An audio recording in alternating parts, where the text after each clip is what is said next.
Okay guys, we are in the car and my check engine light is on.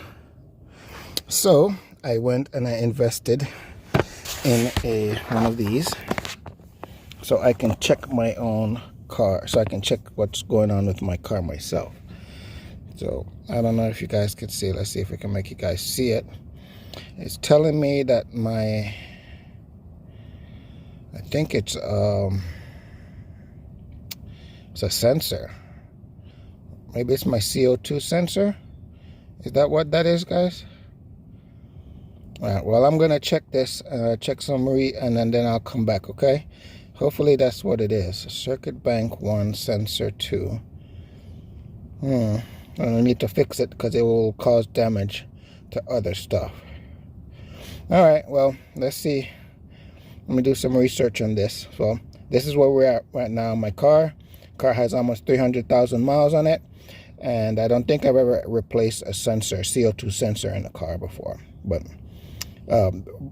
by professional mechanics, but definitely going to do it now. If that's what it's asking for, I'll do it now for myself, because I'm going to save a lot of money doing it myself.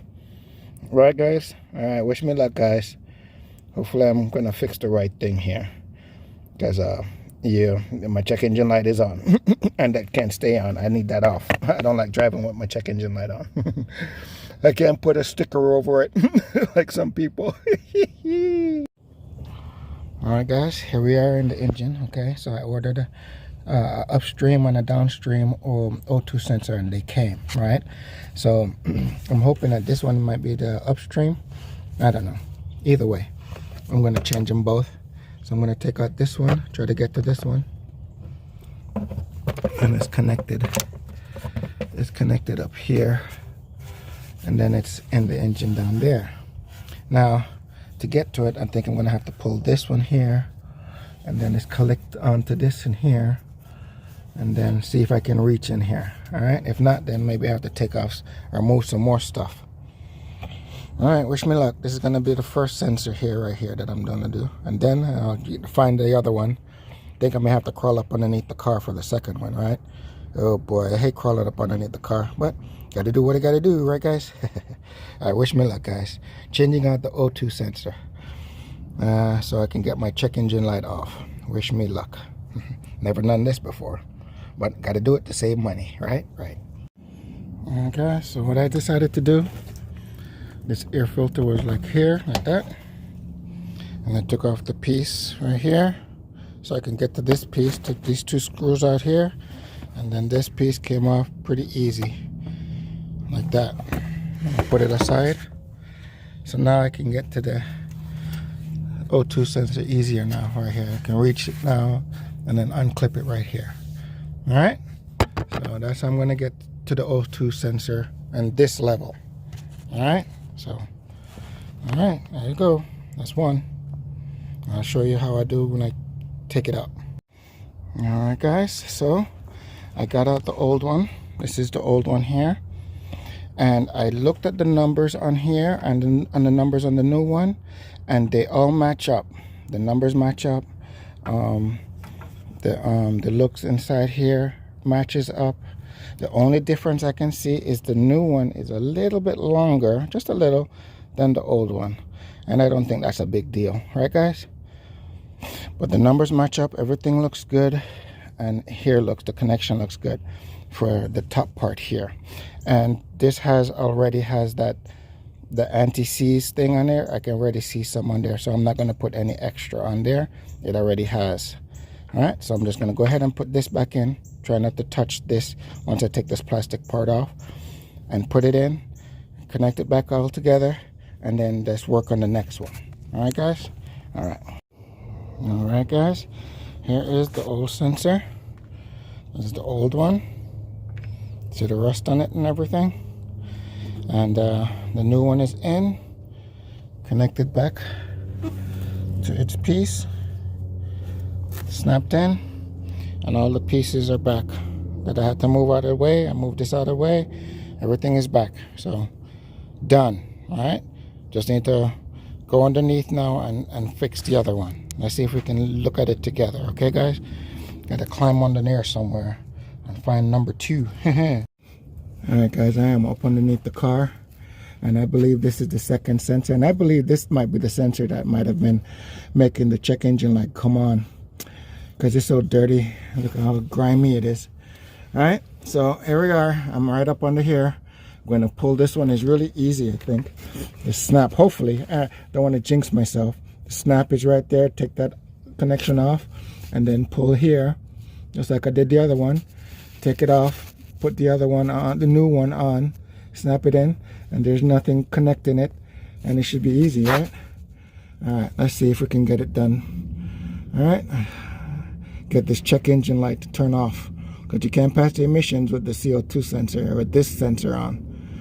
Alright, let's see. Oh my gosh, guys, oh gosh, guys, thanks for staying this long.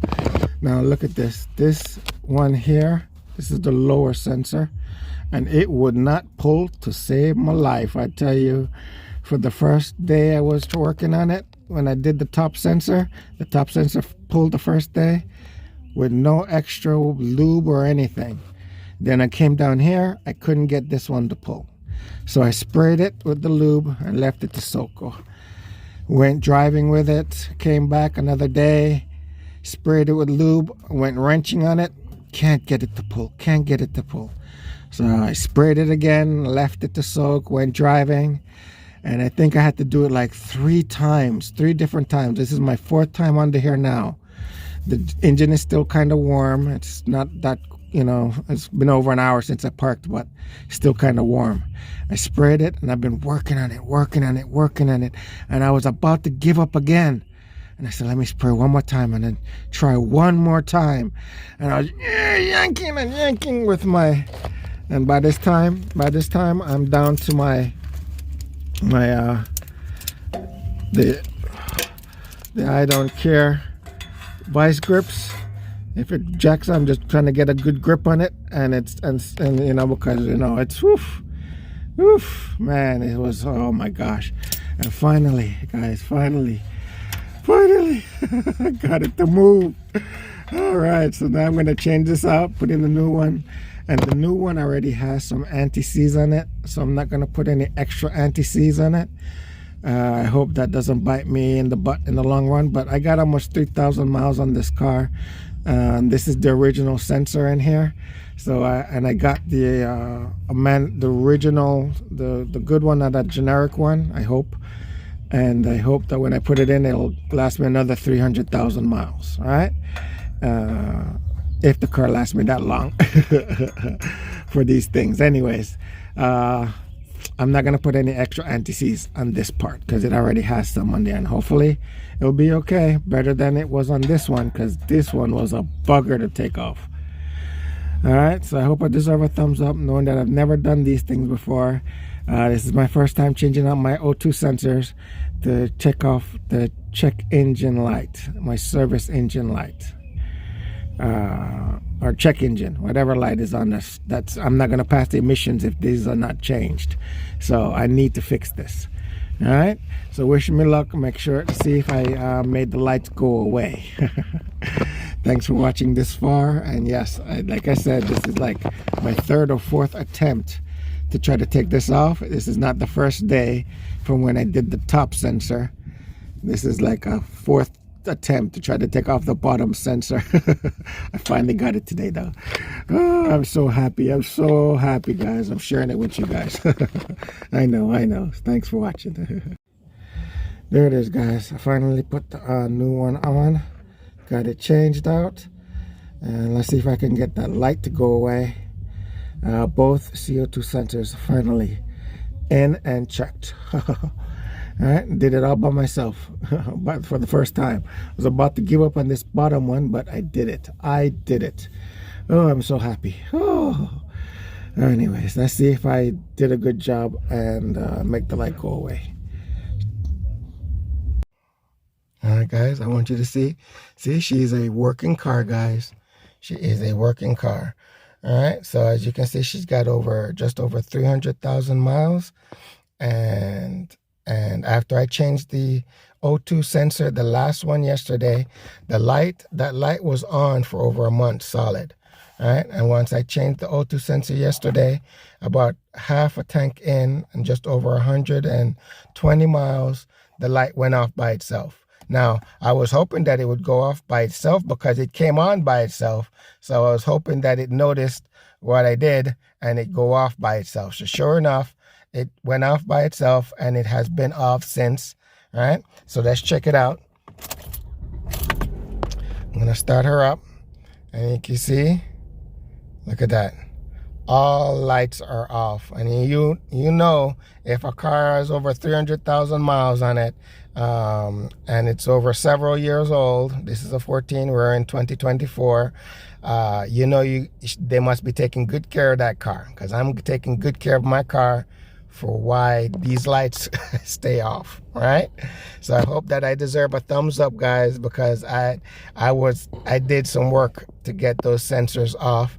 I was almost going to give up because that last one acted like it did not want to come loose. It was like welded in, but with perseverance and tapping it with hammer too. I was tapping with a hammer with the vice grip on and the hammer, and I think that also helped until it came loose enough for me to take it out, replace it, and look at that. All the lights are off, and she is happy again to continue working and keep adding on more miles. Let's see how far we can take her. All right, guys, thanks for watching, guys. I really appreciate you guys. Please like, please share, even subscribe. Consider subscribing to my channel. I know that I'm not the most glorious one, but I'm out here trying and I'm learning every day. Something new every day, guys, because this is my first time and I'm sharing it with you guys. I'm so happy. Thank you guys for watching.